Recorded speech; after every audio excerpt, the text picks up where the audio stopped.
Welcome to the Finding Financial Freedom podcast with the Frugal Physician, where Dr. Disha Spath will be your companion on this exciting financial adventure. Get ready to conquer debt, build wealth, and embrace a mindful spending lifestyle that will empower you to live life on your own terms.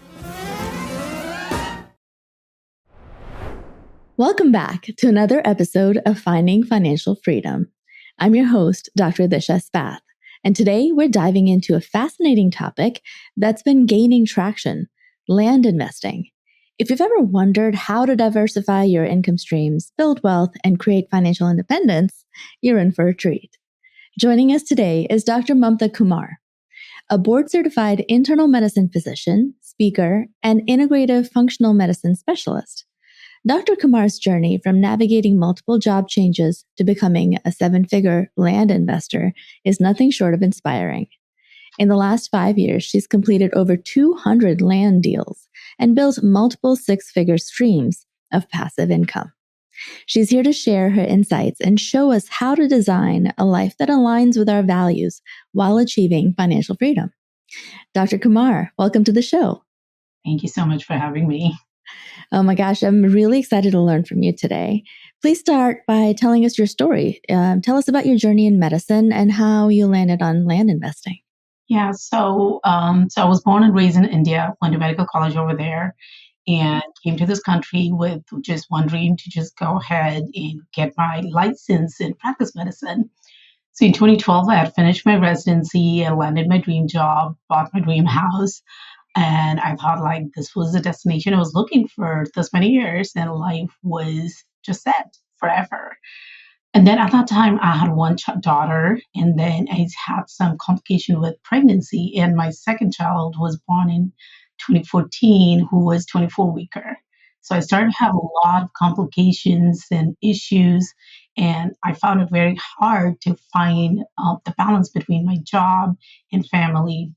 And I realized that in 2018, when I started land investing, but before that, I switched so many jobs. I started with a primary care, went to urgent care, became an nocturnist, was a part-time daytime hospitalist. I believe I had done everything what I could, but I was just not happy. And I was like, I don't know if this is going to sustain for lifetime. I need something else. So I was pretty happy in my part-time job back in like 2018 and 2019. So I started land investing as a side gig. And I was like, if it can just supplement my income so that I can have a full income, physician income, I think that'd be, my happy space where I could just, that's what the destination was. But, with time, I realized that I was just more and more interested in land investing because it just fascinated me how numbers worked and how business ran.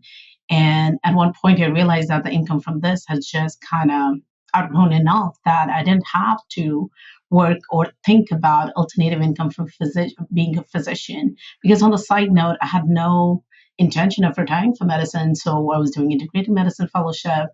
I did functional medicine stuff. I started a telemedicine practice, a health coaching business, which was very short-lived because I just had no, inner desire to pursue that. And then I just quit doing all that and just continued focusing more and more on land investing. Wow, that is such a fascinating journey, and I resonate with so much of that. I have to ask you, what part of India did you come from? From Bihar. Okay, and is your family here? No, one of my brother has recently moved here, but I was all alone during that time. Yeah. I was the only one, and my husband was the one, but he was a W-2 employee. So one of us had to remain employed full time. So he was the one who was employed full time, and I would just kind of quit work for 6 months, thinking that situations will change, everything will get better, and then I'll go back to work again. Wow. So what does he do? He's an IT guy. He's an IT engineer. Okay. Also similar to my situation, my husband's IT project management. Oh, he's a project manager too. Oh, okay. So tell me then, being an investor, land investor, is a pretty non-traditional path for an Indian female. Tell me how you landed on that. Yeah, it is definitely a very non-traditional path. And from where I come, like I went to medical college in year 2000. I was the first female in the family who even went out of the city to have any higher education, and I landed in Mumbai, which was one of the major cities back in India. Yeah. And even that was very different from what my other family members were doing at that time, the females were doing at that time. And after I quit medicine and went to investing, even that was a big change. At one point when I told my father that this is what I'm doing, and he was like, "Well, you're not a business person. You're just a doctor. You need to be Right. practicing medicine. You shouldn't be doing the business stuff." And I was like, "Well, we'll see how it goes." Wow, that's so much bravery, and especially the societal pressures that Indian females face. I'm so in awe of all the decisions that you made. So let's go into the land investing bit, though. Land investing isn't something that most people immediately think of when exploring alternative income streams. Can you explain what land investing is and why it's such an attractive option for you? So now there are so many different models and there are different ways you can invest in land. What I started with is very different from what I do right now. But I really think the way I started was something which anybody can get into with very less investment. So let me talk about that first. So I didn't have any money. Okay, let me go back a little bit more. So back in 2020, I was already doing part-time land investing. I had done some land flips. I'd made some money. But I have autoimmune illness and I didn't want to work in pandemic because I was immunocompromised. So back in March, I went on medical leave and I went full time in the land investing. So the model which I was using at that time, and I didn't have enough money in the bank account to go ahead and buy these rentals, which everybody talks about, right? So that was not something which I could pursue. So I started to look for the alternative ways where I could make money with the least investment. So the model which I pursued at that time was land flipping, where Hmm.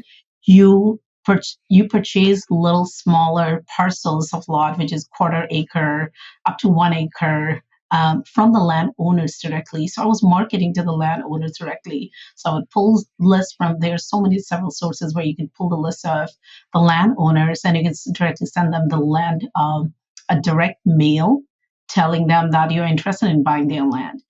And a lot of landowners, believe me, unless they have some plans for the land, they're just paying the taxes on it, and that's a liability on them, especially if they inherit it or if they have no intentions of building on it.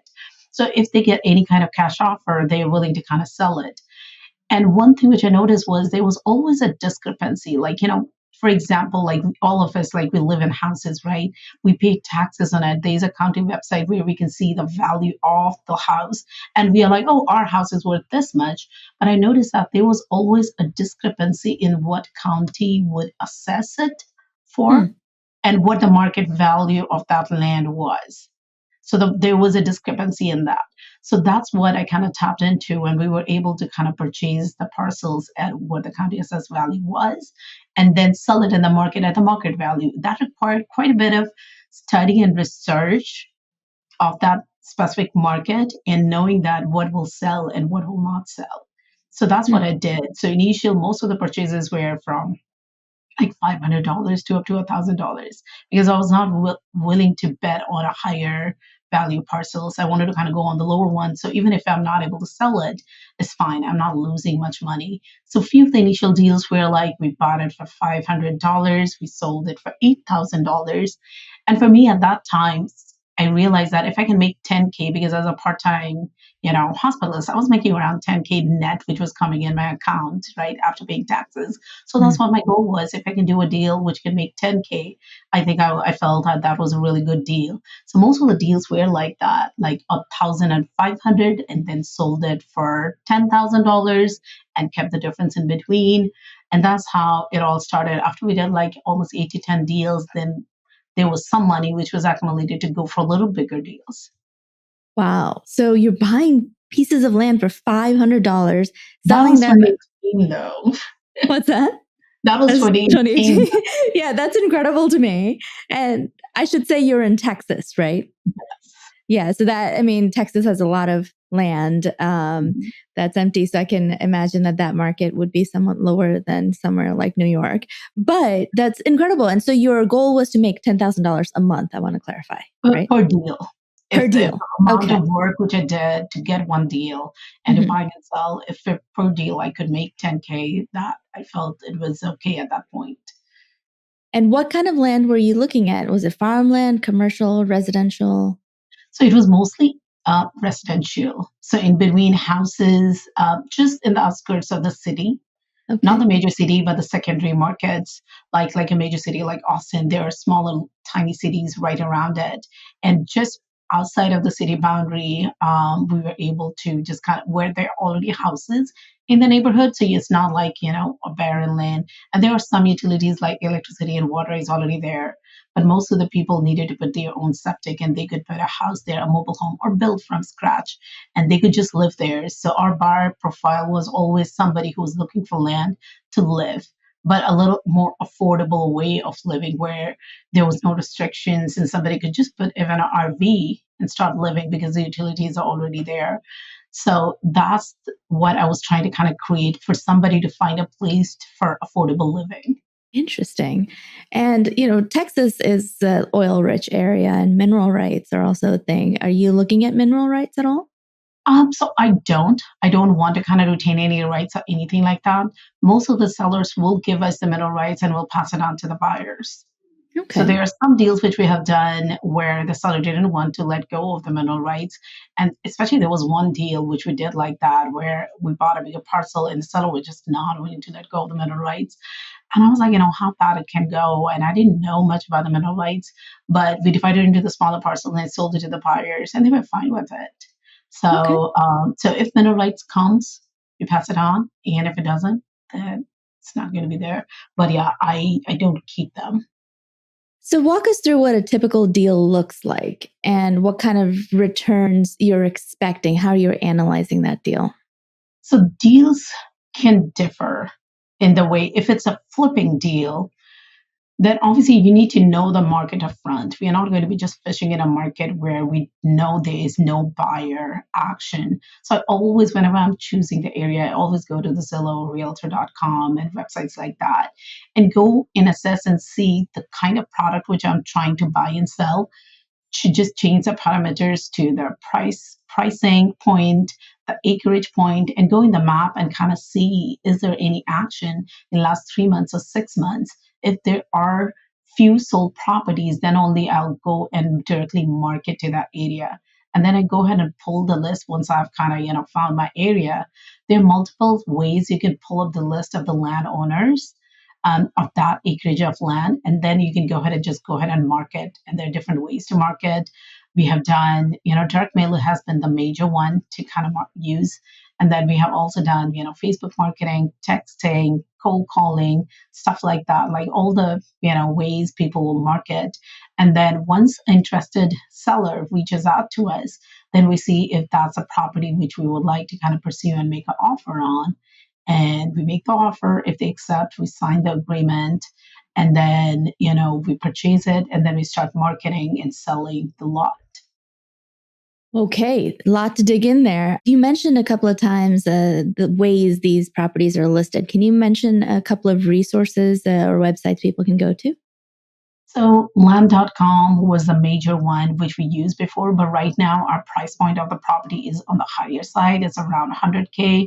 So we always use realtors. So we are not marketing by ourselves. We don't have a marketing team or sales team anymore. I let go of everything and just have those realtor relationships in the areas where we work. And then they are the one, once we have something, we just give it to them. They are the one who will take the pictures, do the marketing. I see them very active in the Facebook group. They are local to that community, so they have the local connections. They know certain buyers, and they have their own buyer list for that area. So that's what we have been using recently for the Okay. past year, actually. Yeah, so you mentioned you were doing land flips before, now you're not. What are you doing now? So we buy the bigger parcels now and then subdivide it to the smaller parcel. The end product remains the same, where there is going to be utilities and somebody can put a mobile home right away within a month or an RV and they can start living. So at areas and where we do the deals the same as well. It's the same areas, but the bigger parcels. And the smallest is going to range from 10 acres to 40, 50 acres. And then we divide it to the smaller parcels. And most of the parcels are between 1 to 2 acres. So the end product, so for example, we bought like a 14-acre parcel. We divided it into six, two something parcels, and then we just gave it to the realtors. So we did all the work in the back end, which is most of that time can be done virtually. And then we give them to the realtors and they start marketing and they start selling all the lots. So that's a current model, which I have focused on last whole year. And how much commission are the realtors taking? Usually 3 to 6%, like 5 to 6%, depending upon what's 3% to the buyer agent, 2%, like our sellers. Sometimes they'll negotiate to 2 to 3%, just because we do so many deals. But I really think just a random other realtor usually would charge more, 10% or something. But like we have sold like 7-figure worth of land with them, so they know that we are going to be doing this, again and again. Right. And can you get financing for these deals? I know when I started doing this, I was told that financing is going to be hard to almost impossible. But for past year, we have worked really hard on creating those relationship with the banks. And once they have seen our track record, the amount of deals which we have done, and our turnaround time, which is mostly less than a year time, like in 3 to 6 months, we'll get all the approvals, we'll put the property in the market. And within a year, we are able to wrap up the deal. So yeah, our current properties, like all the subdivides, they are financed with a bank. Like 5 or 6 deals are financed with a bank right now. And what are the typical interest rates you get on these deals? They are usually 1 to 2% higher than the market rate. So there are some which we have around 9%. There's some even like 7%. Okay. So I'm just trying to get an idea of the numbers you're dealing with. You're putting in utilities into these land parcels as you divide them. Yeah. So we'll bring in the electricity. So whatever the extension of that requires, or most of the times also the water needs to be extended. Okay. These properties are usually outside the city, so they don't have city septic anyways. So they need to, whoever the buyer is, whenever they're putting their house or something, they will need to install their own septic. So we don't provide septic. And what does the cost look like per parcel for that? It totally varies from county to county. That's what I've kind of noticed. There are some counties, depending upon, and even the pricing, the what they ask us is very different. Like the most recent county one we are working with right now, they are like, oh, we will provide the labor. You just provide the cost of the materials which is needed. But in other counties, we have even provided the labor cost and the extension. So depending upon what properties stuff is, like one of our latest one, the cost estimate is like 60,000, which we have kind of committed to that will pay the county for that extension of the water. But it kind of varies from 30,000 to 50,000. One of the upcoming project, they have given us a cost estimate for 100,000. We are purchasing that parcel for 600,000. The cost estimate is going to be 100,000 for all the upgrades and stuff like that. But the value will go up to more than close to 2 million, a little bit less than 2 million once everything is kind of done and once everything else in the market. So now you're dealing in pretty big numbers, $100,000 of investment into a property. Back in the day when you were dealing in smaller numbers, what did the investment cost look like for you? So in that one, I never put my own W-2 income money. It was all the money which was kind of created from the previous deal. I always put the same money in there. I think when I left doing that flipping model, the purchase price was around 10 to 15K. The sale price was around 35, 40 to 50K. Because in the year like 2022, my average income per deal was around 30K. Because I don't want to deal with anything which was less than 25K. Just because the amount of work it took to find that market, pull that list, and then market to them, take those calls, review those deals. That was just kind of too much work. But now we get the deals just from the MLS listing in the market. It just requires quite a bit of scraping and going through that. Yeah. When you were doing the flipping, and selling frequently, how did the taxes work? Are you able to do a 1031 exchange? You can do 1031 exchange, but not from that land deal to land deal until you are holding that land for 12 months. 12 months. So, Okay. so the land flips, we didn't do that. But one tax strategy which I used to save taxes was obviously the expense of running that flipping machine. The expense was in 6 figures, and the employees, so those were the expense. And when we would sell, I would sell a finance. Meaning to say that, like anything, for example, if I bought something for 5,000 and I'm selling it for 25,000, and the buyer wants us to finance it, he can do a 5,000 down payment, and then rest of it he is on the interest, and there's a duration. We just amortize it, and he could, for example, if the calculator says he could do $500 monthly payments for 10 years. So Okay. IRS doesn't, obviously cannot ask for taxes on our amount which we have not made. So we are basically even on this deal, right? Like we bought it for 5K and we made 5K down payment, and others is going to be in the monthly payment. So we were able to kind of create that portfolio of notes, which will just cash flow down the years, and every month we'll collect the payments. And what's the collection rate? And who's doing the collections for you? So we have a third party company who would do all the collections. And I really think it was more than 80%. So out of, like, for example, last year we had 2 foreclosures. We had to foreclose 2 properties. But again, even that foreclosure process was kind of handled by that company, the third party company who does that. And we have those lower connections, stuff like that, who can deal with all that. But one thing which I noticed that one property which we foreclosed on, the value of that property has doubled over 2 years anyway. So I really think that's, even that happens, that's not a bad deal, because I know my product, I know my land, I know it will sell again, because there's going to be a buyer pool for that. Here's a question. What's the true cost of not having a plan for your finances? With Facet, you don't have to leave that to chance. With their flat fee membership model, Facet is building the future of financial planning. You'll get access to a team of certified financial planner professionals and guidance across tax planning, estate planning, and more. No commissions, no hidden costs, just expert advice that evolves with you. Take the next step in securing your financial future and check out which membership option is right for you. Visit facet.com/frugalphysician today. That's facet.com/frugalphysician. And how did you build these connections with the people, with the companies around you? Did you go to investment meetups, or did you find them online? I'm a very lazy person. I know I should be just going to more places, but no, just kind of making calls and, connections from each other. Like, our realtor, she is a land specialist, so she had some connections. Then the other person, I really think one thing which I've noticed in this business is once we have the right connections and we are on the same page, that all of us want to grow together, right? Mm-hmm. Like, they want more deals, we want more deals. So we share the resources very freely. So I really think I have not gotten to conferences as much as I should, but it's just like, people and just making the calls and stuff like that.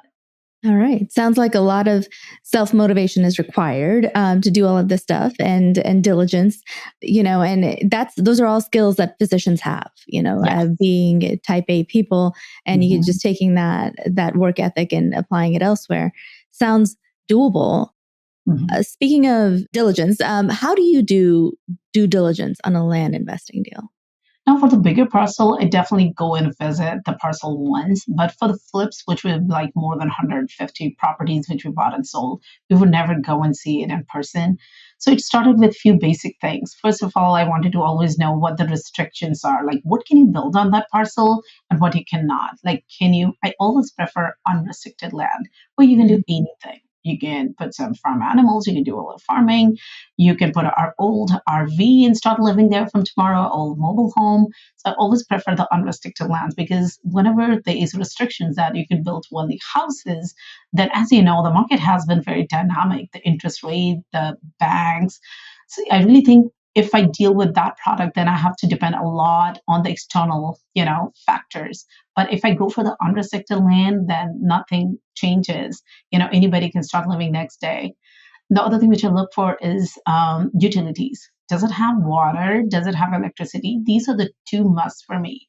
I've noticed that the cost of the well can be very high, 30,000 or so. So most of my land will always have these 2 utilities. I want that always. Third thing always to kind of make sure is, like, is it in the floodplain? I have had just one property which was bought in the floodplain, and I noticed that I had a lot of difficulty. And it was also near Houston. So I had a lot of difficulty in selling that. So I don't want to deal with the floodplains anymore. And the fourth thing which I look for is, even though the Texas is flat, there are certain areas in certain land you would see there's little slope. And if the slope exceeds the builder buildability cost, then I don't want to be dealing with very slow plots. I want to make sure that there's a spot where you can build and that spot is accessible from the road. These four things is definitely a must. And then fifth is like having the eyeballs, like somebody needs to go and see. So we'll send some, photographers who can take like ground pictures and the drone pictures for the land. Before you purchase that, this all needs to be, looked into. Wow. Yeah. Sounds like you've got a really good system built up. A lot of listeners might be thinking about this and thinking about, this sounds great, but I have really no idea where to start.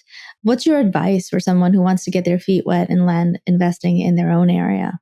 I really think it's always good to just look at your own backyard. I really think once I was doing all these things and not tracking, I've noticed that I have gotten much more knowledge when I started to kind of look in my own neighborhood. For example, I'm in Austin. Like Bastrop is where I bought and sold land first, where Elon Musk built his Tesla factory. Now, obviously, I didn't have the insight at that time that this is coming, but I've noticed that the value of the land has just exponentially increasing. So once you have those information that there's this company coming, because in that company, the people are going to work, they're going to be coming to working in that area.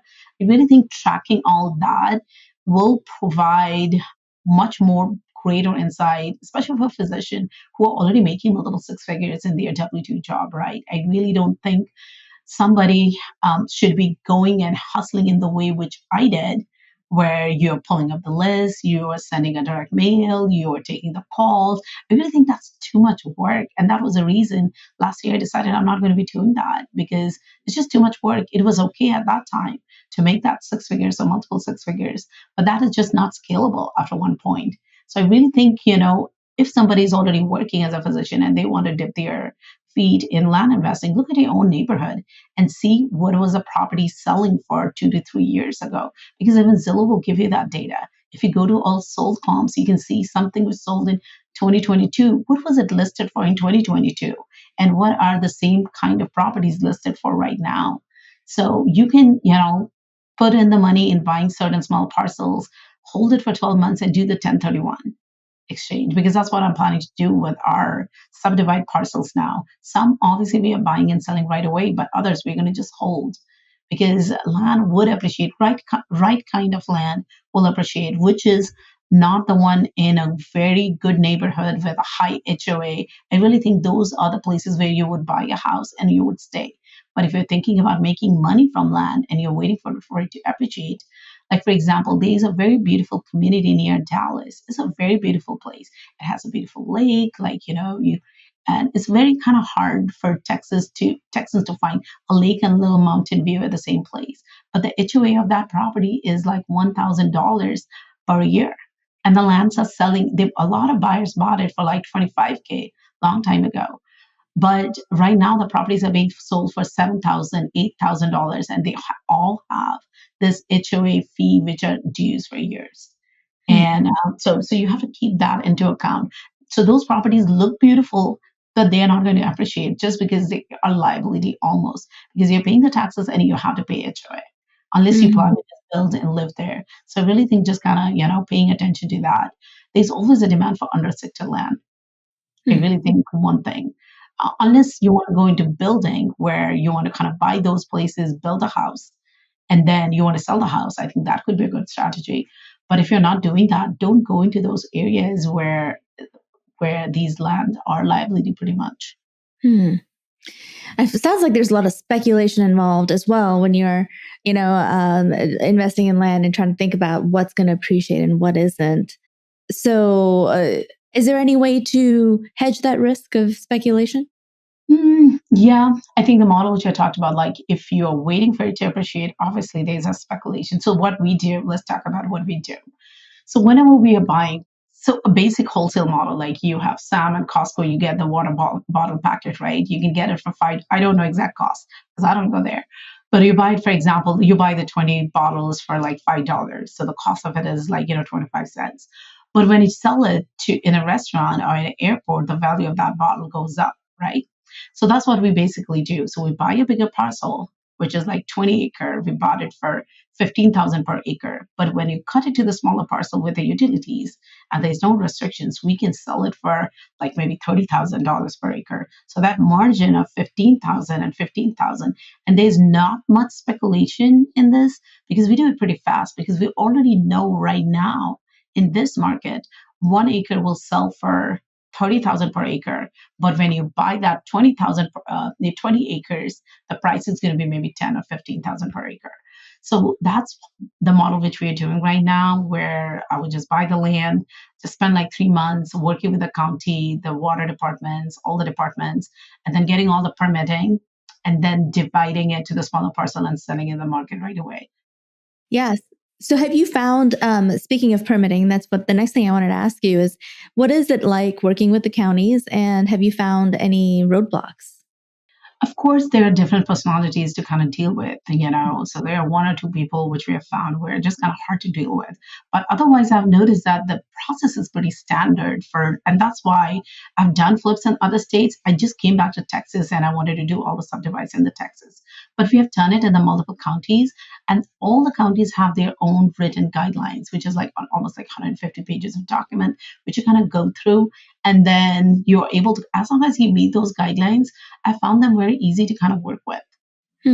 Have you found that you need to keep up with like legislative changes, because the parceling and the zoning of the land, really depends on who the council person is and all of that and what's going on the ground. Are you keeping up with that, or are you just working with the rules on the ground?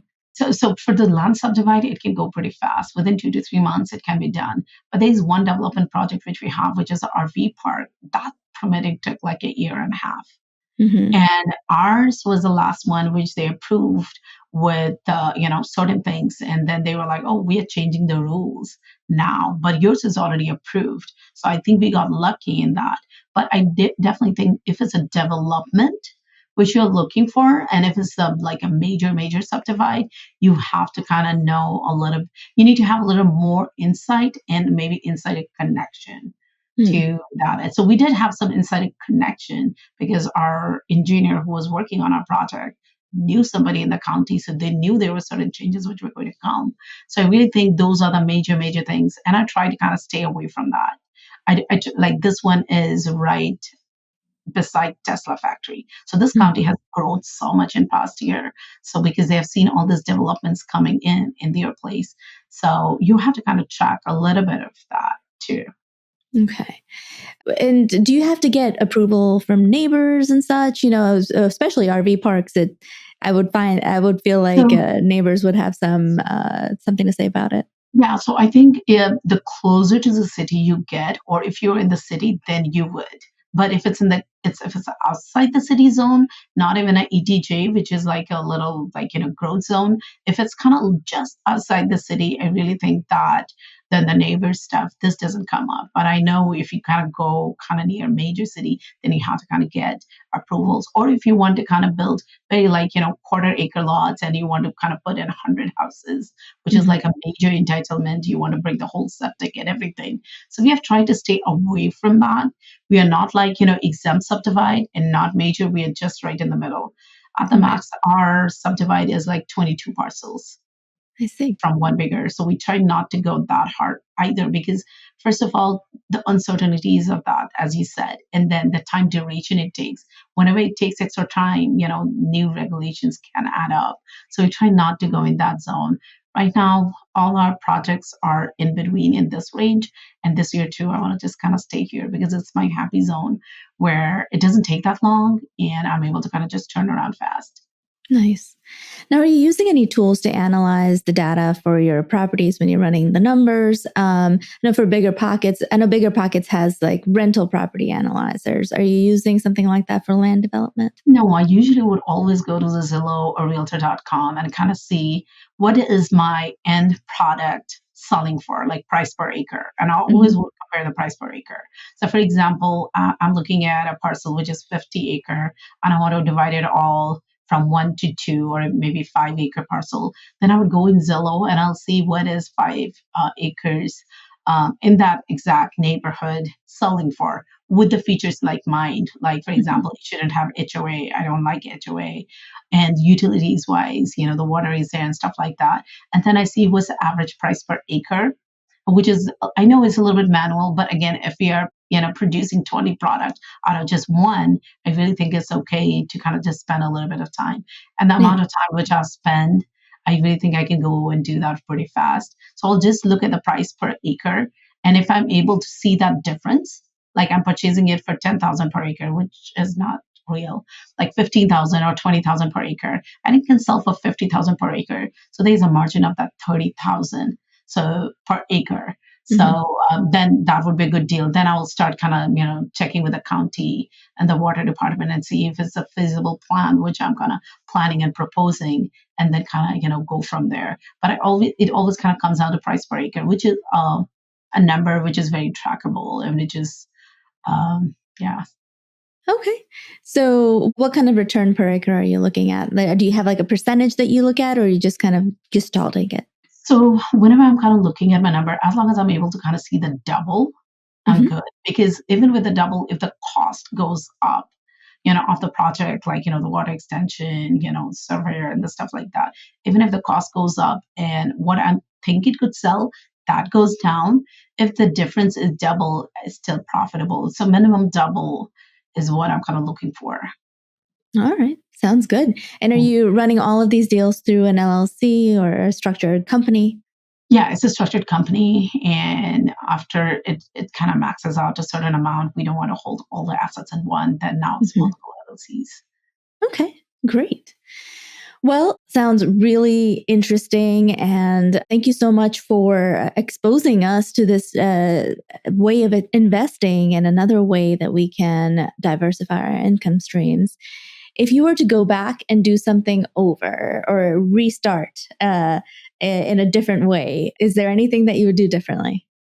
I would have just taken bigger bets and gone to the subdivide directly. Okay. And maybe sooner.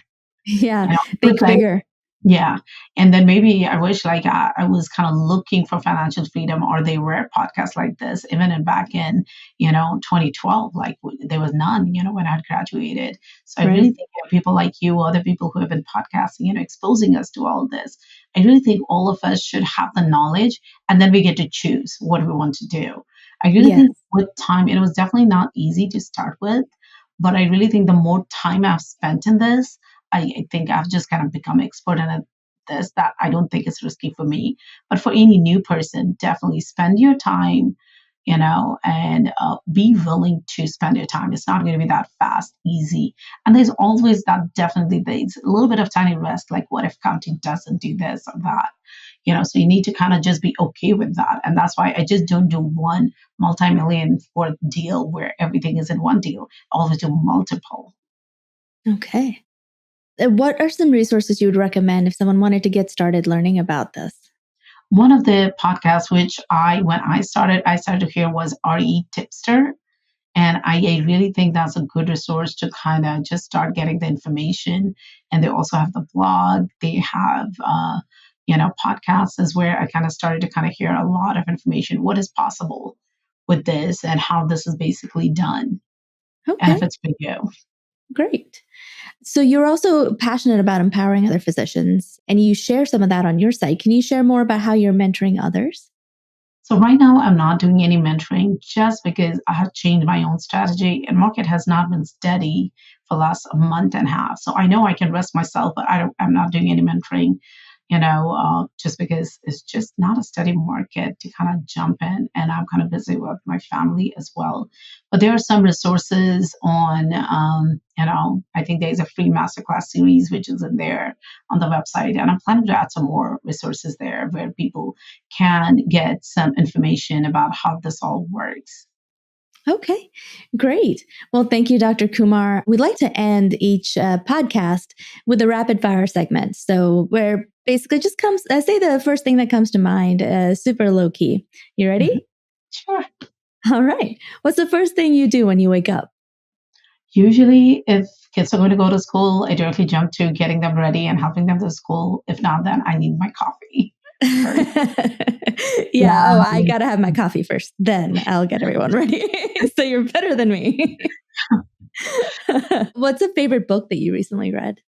Which one I've read recently? Gosh, I've not read anything for the past 3 months just because I've been traveling. Yeah, that's okay. Gosh, which one Or did I just a read? favorite book, period. Obviously, Rich Dad Poor Dad, everybody talks about, it kind of opened, but I also like their second book where they have that ESBI thing. I don't remember the name of that. The second book. Like the 4 quadrants. Yes, the quadrant one. Oh my God, Yeah. that was game changer for me. And after that, I was like, okay, there's nothing else I'm going to be other than a land investor. That's it. Wonderful. What's the best piece of advice you've ever received? I really think one thing which I've kind of, kept close to my mind and heart is if it's your dream, just follow your own dream. And everybody's dream is different. So don't take anybody's advice. It's your personal dream. And if it's in your heart and your mind, I really think there's a reason for that. And you need to just pursue that, however different it is from anybody else's. Love that. Land investing in one word. Amazing. I love it. If you could live anywhere in the world, where would it be? I really think anywhere where I have the lake and the mountain view. That's been one of my dreams, and I wanted to get a house in Tennessee. But when I saw to get up on the mountain, how difficult it can be, I'm like, well, but yeah, eventually I would like to kind of just go and buy a house where I have a lake view and a mountain view. It's very different than Texas. Yes. Well, wonderful. Dr. Kumar, thank you so much for joining us today and sharing your incredible journey. Thank you so much for having me. Oh, it's my pleasure. Your story is truly a testament to the power of aligning your career and financial goals with your values and your dreams. Yeah. For anyone interested in learning more about Dr. Kumar's work or exploring land investing, you can find her at mamtakumarmd.com. To our listeners, thank you for tuning in. If you enjoyed this episode, don't forget to subscribe, leave a review, and share it with someone who could use a dose of inspiration.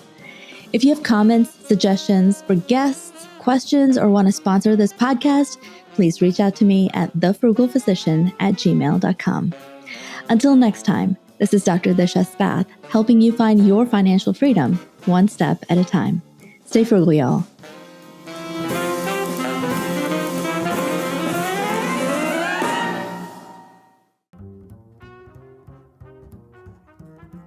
The content shared on this podcast should not be taken as individualized financial advice.